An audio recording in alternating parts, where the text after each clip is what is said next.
देखो भैया, हमें इस युगपत रेखिक समीकरण को विलोपन विधि से हल करना है। तो ये x का गुणांक 2 है, यहाँ x का गुणांक 3 है, तो इस 2 का गुणा इस पूरे समीकरण में होगा 2 का गुणा, 2 3 6, क्योंकि x के गुणांक का गुणा पूरे समीकरण और इस x के गुणांक 3 का गुणा इस पूरे समीकरण में होगा 3 का गुणा।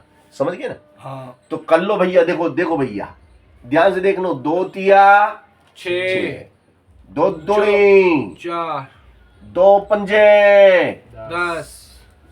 ठीक है। अब इधर देखो भाई साहब, 3 दूनी 6, यहाँ पे 1 है, 3 एकम, ये क्या प्लस है? 3 हाँ यहाँ पे 1 रहता है, 3 एकम 3, तीन। 3 चौक 3 चौक, अच्छा 3 चौक है ना। अब ये दोनों हेम टू हेम, दोनों सेम टू सेम, अब सेम टू सेम कटते नहीं है, दोनों धनात्मक हैं तो दोनों धनात्मक वस्तुएं कभी नहीं कटेगी, तो इसको ऋण की बनाना पड़ेगी। तो इसको ऋण की बनाने के लिए हमें पूरी समीकरण के साथ घटाना पड़ेगा। तो यहाँ लिख देंगे घटाने पे, क्या लिख देंगे? घटाने पर। केवल यही नहीं घटेगा, ये भी घटेगा, ये भी घटेगा, पूरा समीकरण घटेगा भाई साहब। समीकरण 3 में से समीकरण 4 घटेगा। और हाँ, ये भी माइनस ये प्लस का था मगर अभी माइनस का है भाई साहब, तो जुड़ेंगे ये भाई साहब, ये माइनस का हो गया। अभी ये प्लस का भाई साहब, ये 3 बाय क्या का है? प्लस का, मगर अभी ये प्लस का नहीं है, अब ये माइनस का। 12 अभी क्या का है? 12 अभी प्लस का है, कुछ नहीं है तो प्लस होता है, मगर अब ये प्लस नहीं रहा, माइनस हो गया और ये कट गया, प्लस माइनस कट गया।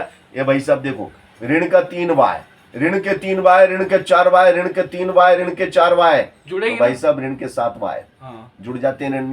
ये भाई साहब ऋण के 12, धन के 10, ऋण के 12, धन के 10 घट जाएंगे, ऋण के 2, ऋण के ज्यादा है, ऋण से ऋण कट गए हो तो वाय बराबर, ये देखो गुणा वाली चीज कहाँ जाती? बटे में।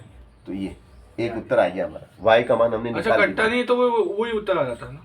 अब कट ही नहीं सकता, समीकरण ये वाई का मान निकल गया। अब वाई का मान 1 में रख दो और आपका y जे, का मान, अब वाई का मान इसमें रख देंगे अपन। ये समीकरण 1 है आपकी, ये समीकरण 1 एक में, ये समीकरण 1 है ना, इसमें अपन रखने वाई का मान रख देंगे पर, ठीक है। ये समीकरण 1 में वाई का मान रखने पर देखिएगा बाबू जादू कैसे होता है। 3x ये माइनस जादू, 2y यहाँ लिख देता हूँ बराबर जादू, 5।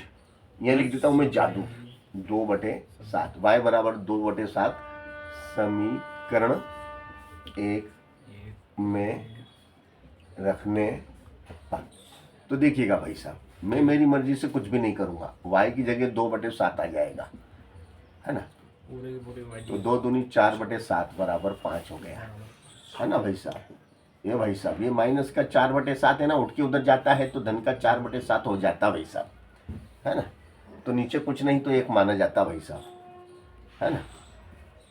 तो लघुत्तम लेते हैं 7 आता है, तो इसका इसमें गुणा करेंगे, 7 पंजे 35 और 1 1 चौक 4, 1 चौक 4, 1 चौक 4, 5 7 35, 1 चौक 4, कितने हो गए? 39/7, 39/7।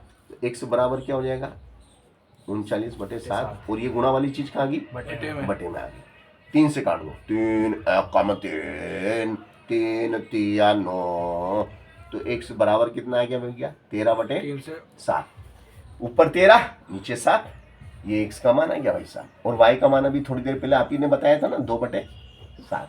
ये तो x और y का मान आप ही ने निकाला है, ये सब आप ही के द्वारा निकाला गया है। सही है कि नहीं है? सही है। और इस तरीके से आप पास हो चुके हैं। लिख दो आप पास।